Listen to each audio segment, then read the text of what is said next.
Assalamualaikum warahmatullahi wabarakatuh.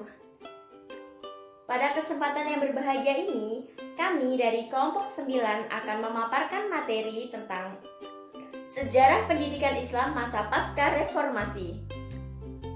Langsung saja, yang pertama adalah sejarah dan kondisi pendidikan Islam masa reformasi. Lengsernya Soeharto dari kepresidenan pada tahun 1998 menjadi tonggak dimulainya pendidikan Islam pada masa reformasi. Keadaannya jauh lebih baik dari keadaan pendidikan pada masa pemerintahan Orde Baru. Keadaan pendidikan tersebut antara lain yang pertama, program wajib belajar 9 tahun, yakni bahwa setiap anak Indonesia wajib memiliki pendidikan minimal sampai tamat SMP atau sanawiyah. Dan yang kedua, kebijakan sertifikasi bagi semua guru dan dosen. Yang ketiga, pengembangan kurikulum berbasis kompetensi atau KBK tahun 2004 dan kurikulum tingkat satuan atau KTSP tahun 2006. Baik, yang kedua adalah kebijakan pendidikan Islam masa pasca reformasi. Adapun kebijakan-kebijakan pemerintah dalam menyempurnakan sistem pendidikan Islam adalah yang pertama, mendirikan sekolah-sekolah agama Islam mulai dari tingkat dasar sampai dengan tingkat perguruan tinggi.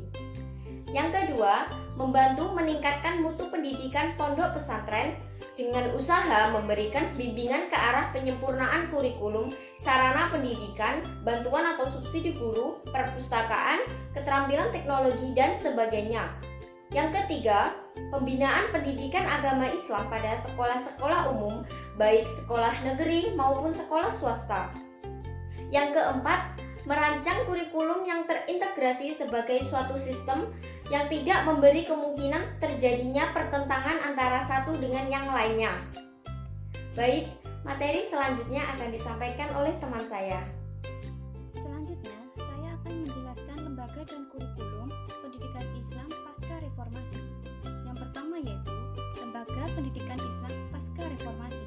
Dalam Undang-Undang Nomor 20 Tahun 2003 dijelaskan mengenai ketentuan yang berkaitan dengan institusi pendidikan Islam pada pasal 15 sampai 28 ayat 3 bahwa pendidikan keagamaan dapat diselenggarakan pada jalur pendidikan formal, non-formal, dan informal.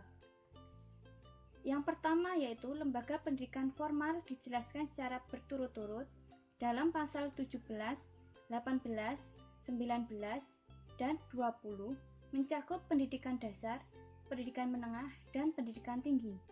Yang kedua, lembaga pendidikan non-formal dijelaskan dalam pasal 26 ayat 4 yang artinya satuan pendidikan non-formal terdiri atas lembaga kursus, lembaga pelatihan, kelompok belajar, pusat kegiatan belajar masyarakat, dan majelis taklim serta satuan pendidikan yang sejenis. Yang ketiga, lembaga pendidikan informal dalam pasal 28 ayat 3, kegiatan pendidikan informal yang dilakukan oleh keluarga dan lingkungan berbentuk kegiatan belajar secara mandiri. Selanjutnya, kurikulum pendidikan Islam masa pasca reformasi. Pada masa reformasi ini telah dikembangkan dua model kurikulum, yaitu kurikulum KBK pada tahun 2004 dan KTSP pada tahun 2006. Dalam KBK tahun 2004, untuk mata pelajaran PAI, kita ambil contoh di jenjang SMP, standar kompetensi disajikan sangat sederhana, tapi cukup mendalam dan mencerminkan standar kompetensi pendidikan Islam yang menyeluruh sebagai berikut. 1. Mengamalkan ajaran Al-Quran atau Al-Hadis. 2. Menerapkan akidah Islam dalam kehidupan sehari-hari. 3. Menerapkan akhlakul karimah atau akhlak mulia dan menghindari akhlak tercela. 4. Menerapkan syariat atau hukum Islam dalam kehidupan sehari-hari. 5. Mengambil manfaat dari sejarah perkembangan atau peradaban Islam dalam kehidupan sehari-hari. Sekian presentasi dari kami. Apabila ada kurang lebihnya kami mohon maaf. Semoga apa yang kita sampaikan hari ini dapat bermanfaat untuk kita semua. Wassalamualaikum warahmatullahi wabarakatuh.